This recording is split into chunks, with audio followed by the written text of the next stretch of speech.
By Samardzija, inside the 20, inside the 10, he's going in! Notre Dame has scored! Go! You will be that driving force to motivate those coaches and those players to beat Southern Cal! Notre Dame is relevant again. The 20, the 10, fire, rocket, touchdown! Notre Dame is number one! It's a game of who's going to flinch first. We know that isn't going to be Notre Dame. Hello, everybody, and welcome back to another episode of the Golden Domers Report. The week before Halloween, or the day before Halloween, rather. I'm Landon Traylor, joined by Logan Traylor and John Richards. Logan, I do have to ask you to take your mask off. It's not Halloween quite yet. It's tomorrow, so, you're scaring people, so, Real fun. Uh-huh. And speaking of scaring, the Notre Dame Fighting Irish absolutely scared the 2-6 Pitt Panthers in every aspect of the game, 58-7. Sam Hartman was 18 for 25 with 288 yards, 2 interceptions in the first quarter. Didn't look charismatic for him. And Audric Estime, 19 carries, 114 yards, and 3 touchdowns in the ballgame. Xavier Watts from the defensive side of the ball with 2 interceptions. Jaden Mickey with a pick 6, and Christian Gray with 1 interception. Chris Tyree had an 82-yard punt return in the ballgame, and Jadarian Price had 35 yards and tapped in 1 rushing touchdown. Steve Angeli, he went 6 for 7 with 92 yards, 1 touchdown, and he led the offense well at the end of that game. Christian Valier, he went 14 for 29, 127 yards, 0 touchdowns, and 4 interceptions for the Pitt Panthers. MJ Devonshire, he fumbled a punt, and the Irish scooped it up and scored another touchdown. And Sibo Flemister had 24 yards on the ground. What a beatdown this was, Logan. Yeah, when you have 21 points combined from your defense and special teams, that puts you in a pretty good position to get what you want and allow you to find some success. Obviously, Pitt and Narduzzi, struggling this year, and it was good for Marcus, to be able to see. I think the team needed a win like that coming off the bye week, to try to get them motivated to play Pitt, who's awful. It was probably a challenge, and, did look like they were ready to go. So excited for Clemson this weekend. They're a dumpster fire within itself. So I think, looking forward 1 week at a time, I think that we should be able to put this, in perspective, what happened this week, and we should be able to do again multiple times for the rest of the year. There shouldn't be any going back. There shouldn't be any going backwards at this point in the season. JR, this Pitt team, man, they are bad. They are bad, and their own coach said as much after the game. Yeah. We played very well in the second half, but that first half, there were some glaring issues. Our quarterback was not playing very well. We're sloppy a little bit on, the offensively. There's still questions with Parker and our defense. There they are again. So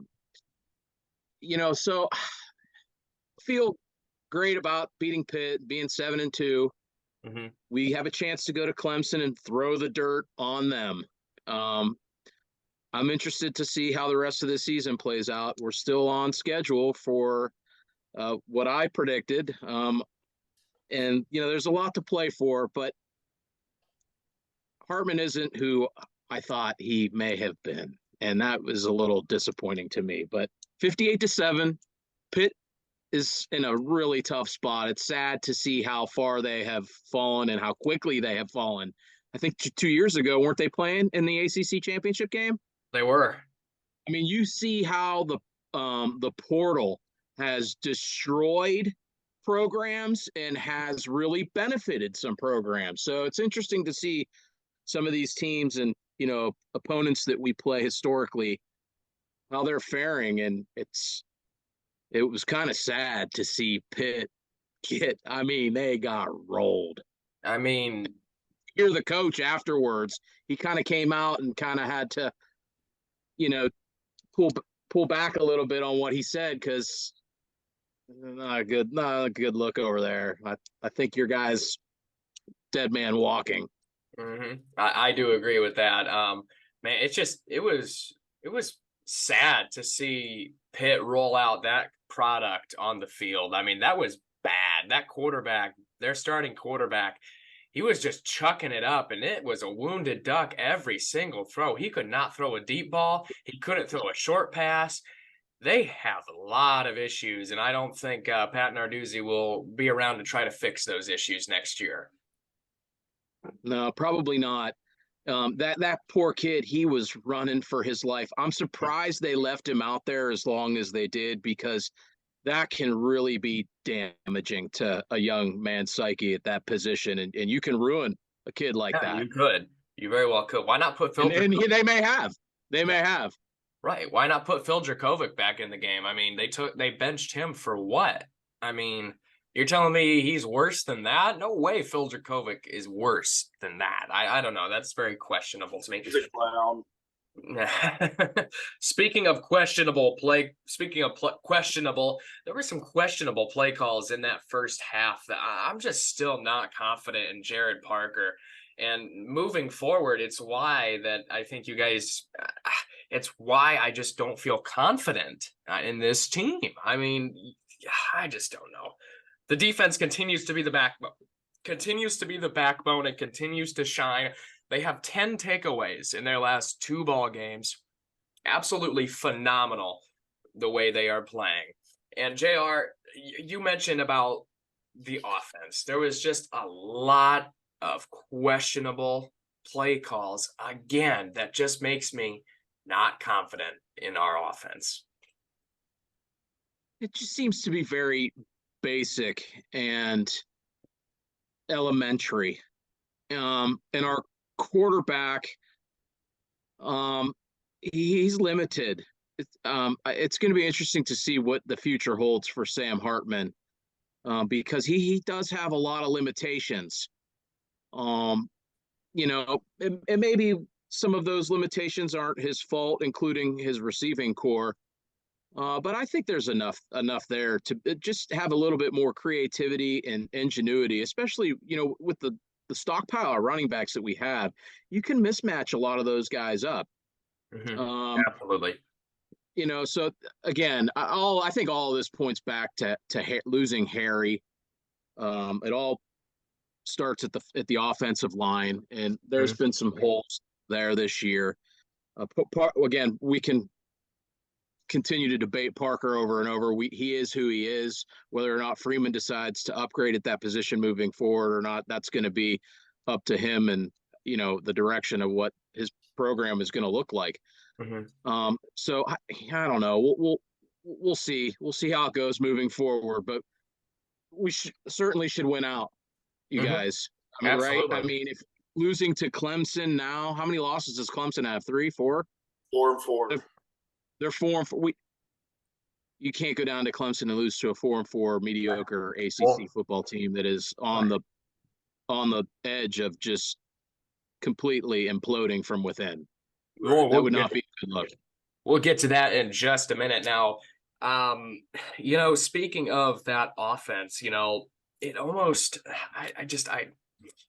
if we had Utah's offensive coordinator even that we wanted so bad, I don't even think that would help. I don't know. There was just a lot of things that I didn't really agree with. We run too much of the jet sweep and the run around. It's very elementary. What else do you guys want to be satisfied? They scored 38 points. Did you see the first half? Yeah. It wasn't impressive. 38 points, though. What else? Do you want them to score 50? Listen, maybe we're nitpicking a little bit against Pitt, but yeah, there are going to be issues. It's a problem, and it's not going to go away overnight. So it's going to have to be remedied. And do you have confidence that we can win a national championship with, Parker running the offense? I don't. Yeah, it was good against Pitt. And our, complementary football helps a lot. It's nice to see the special teams coming around and I mean, Xavier Watts, he's having one of the greatest years ever for a defensive player.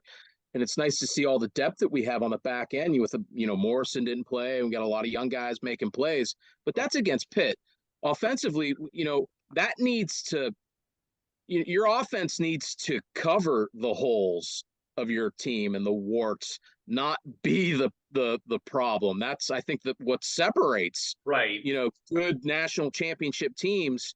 Having an elite offense. Yeah. So I don't know. Yeah, it was good against Pitt. They put up 38. Good job. All right, boys. I thought it was just more simplified. I actually liked what Parker did a lot. Yeah. I thought our offensive line was not good at all. Okay. Something that maybe we didn't talk about, but yeah. I love the way he utilized Tyree, got Tyree out in motion. Obviously. Absolutely. And, speaking of the future, as JR alluded to a little bit, did you guys see Steve Angeli? He led 2 drives for the Fighting Irish, and he looked pretty good. I'm a big fan of Steve Angeli. Next year, it's going to be a big-time quarterback battle. You have Minchie and Angeli and another one, I think. Is it Carr? Which one? CJ Carr. Yeah, Carr. And you have Carr coming in for the Notre Dame Fighting Irish. So that's 3 quarterbacks that, I don't know. I think overall, Carr is probably the most talented, then Minchie, then Angeli. But Angeli looked good on the final drive against Pitt where he let him down and scored the final touchdown of the ball game. So I don't know. It's going to be interesting next season to see how Marcus Freeman handles the quarterback situation. Don't sleep on the portal either. Yeah. Man, I'm just, I hate living in the portal. I hate it. Develop kids. I know, but if somebody becomes available, like, would you take Cam Rising from Utah to be your quarterback next year? Because that might be a bye week discussion next week. That might be a bye week discussion. Player of the game for me, in my personal opinion, was Chris Tyree. He had an amazing punt return, and he also was all over the field making catches. He had in the first quarter, he had an amazing catch for a long distance gain, and he also was just all over the field. For me, the play of the game was Audric Estime's 33-yard touchdown run. That was when I knew we were going to put the beat down on the Panthers. So overall, a 58-7 win over Pitt. We took care of business. Believe it or not, I'm satisfied. Let's move on to Clemson this Saturday. Week 9 in college football. Man, oh man. Kansas knocks off Mobile-Homa. Oklahoma now has to run the table. I thought was if Oklahoma wins out and goes undefeated in the regular season, they could afford to drop that championship game to the Texas Longhorns and still make the college football playoff. Both teams would have one loss against each other. Now they have to run the table and beat Texas again if they want to make the college football playoff. Man, that's tough. That's going to be a tough road ahead for the Mobile-Homa Sooners. Penn State struggles with IU but takes care of business in the end. But man, they looked awful. I don't know if you guys got to catch any of this game, but they did not look good whatsoever. I thought IU was going to beat them for a minute. It was 14-14 at one point. So Northwestern beats Maryland. The Terrapins, they are in a downward spiral right now. Ohio State kind of broke that team. Georgia blows out Florida. Dylan, you're not watching, you're on vacation, but he was all on Mertz so good. It doesn't look so good. Florida gets hammered. Oregon, they smoke Utah. That was a statement win. You guys remember when before the Colorado game, they're playing for clicks. We're playing for wins. Yeah, this Oregon team's for real. I like this Oregon team. Louisville shuts out Duke. I was very impressed with Louisville's defense in that game. However, Duke's offense is just not the same. It's not the same at all. USC, 50. California, 49. I didn't think it was possible to lose a game when you win. USC did not look good. I mean, they gave up 49 points. They lost. They only won the game because California went for 2 at the end. Not a fan of that decision, to be honest. I would have taken the extra point, take it to overtime, That's just me, though. I don't know. Washington looked bad at Stanford. They needed a 14-point fourth quarter to beat Stanford by 9 points, I think it was. Air Force, they're 8-0, and Tennessee, they bounced back at Kentucky. Ohio State is 8-0 after winning 24-10 at Wisconsin. Man, this is twice in a row I have picked against Ohio State, and they have burned me. It's time to start putting some respect on the Ohio State University. UCLA beat the Primes 28-16, and Georgia Tech beats North Carolina 46-42. And Arizona knocks off Oregon State, and Oregon State is now essentially out of the Pac-12 championship ball game. So, JR raised his hand. We'll let him give his thoughts on Week 9. What do you guys make of Ohio State? Did you watch the game? I listened to the game on the way home, and I watched the end of it. This just, again, leaves a salty taste in my mouth because they're ripe this year. They got issues at quarterback. Everybody knows it. Their own fan base knows it. And they don't really have a solution either. They're kind of living on the edge. Their quarterback, he gives the ball up in critical spots a lot. And that was a game they could have lost as well too. So they kind of remind me of the 2012 Notre Dame team. They lean on their run game, which is not very stout. They're not very physical. Their defense is excellent though, but they got quarterback issues. The rest of the season's going to be interesting to see how it plays out. Cause I who do you guys think is the best team? It's got to be Ohio State. I think it is Ohio State. That defense is unlike any Ohio State defense I've seen in a while, to be honest with you. What do you think the rankings will be tomorrow? Who's your top? Give me Lando's top 4. Ohio State number 1. They have the best resume in the country, no doubt about it. They beat Notre Dame on the road, and then they beat Penn State at home. I mean, say what you want about that game, about the Notre Dame game, 10 guys, whatever. They have the best resume in college football. Number 2 is Georgia. Look, they have yet to be dethroned, so I got to keep them at number 2. I initially had them at 1, but just seeing this Ohio State defense, another road win, and holding your opponent to 10 points on the road, I like that Ohio State team. Number 3, I got to go Michigan. Despite a weak schedule, a cupcake schedule this season, they've taken care of business. Now, we don't know what's going to happen this year. That investigation is very serious. I hope you guys understand the longevity of that it is very serious. But number 3 is Michigan. Number 4, I have to go. It was Washington last week. This week, it is back to Florida State. Washington has not looked good since they beat Oregon a couple of weeks ago. They have struggled against Arizona State, and they have struggled against Stanford. So that's my top 4. Fair. Very fair. Let's see How what about you, Logan. It's pretty similar. Instead of Florida State, I have Bama up there. Ooh. You think Alabama's the best one-loss team in the country, huh? Yeah. Over Texas? Mm-hmm. Who beat them? Okay. Interesting. JR, how about you? So you got a one-loss team in your top 4. Yeah. Are you forecasting out, or are you saying right now Logan's 4th team is Bama? Right now, Bama. See if they prove it Saturday. Huh? Prove it. I just think their resume's solid. Florida State, like the ACC's kind of crappy. Like you could throw in like an Oklahoma or a Texas, but like Bama's just better in my opinion. They get a ranked win at home against LSU this weekend. I think Alabama beats Texas if they run that game back right now. That was the second game of the season. I think Notre Dame will be in the top 10. You do. They'll be right there on the cusp.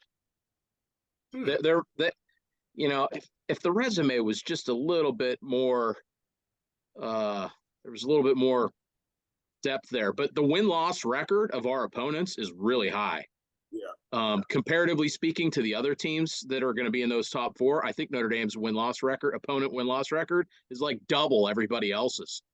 So if they put a lot of stock into, your schedule and your resume, I hope you're right. But I do think Ohio State belongs at 1. They have got those 2 wins, and winning at Wisconsin at night, that's a quality win. Yes.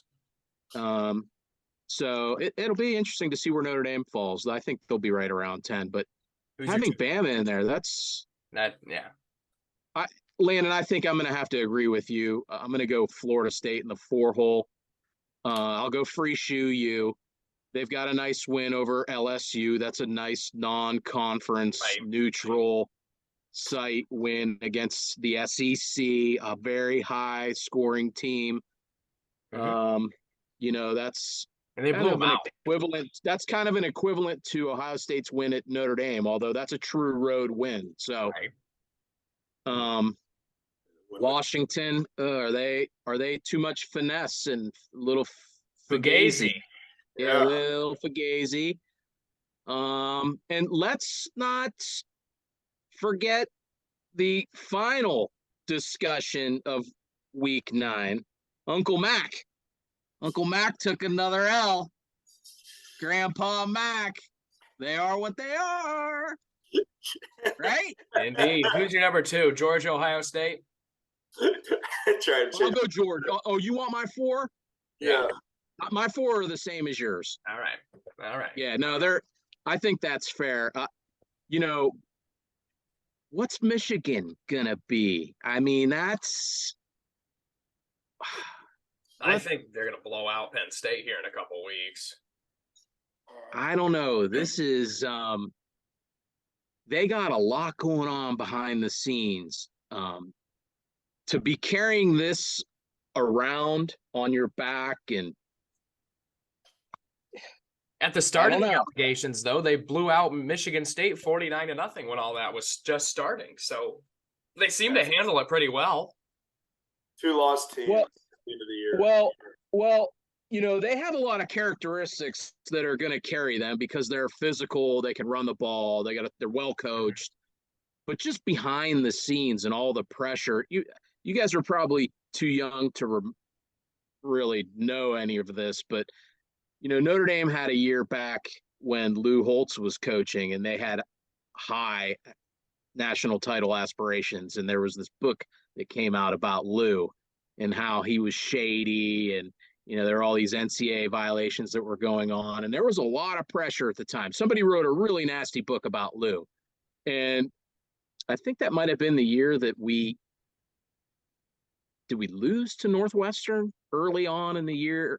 But I remember just something like that. NCAA, investigations going on in the season, a lot of public pressure going on.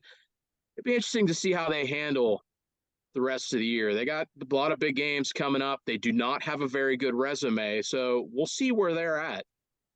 They need to beat Penn State in a reasonable manner, from what I've seen from Penn State, and then that Ohio State Michigan game, I think that'll be the best game of the season.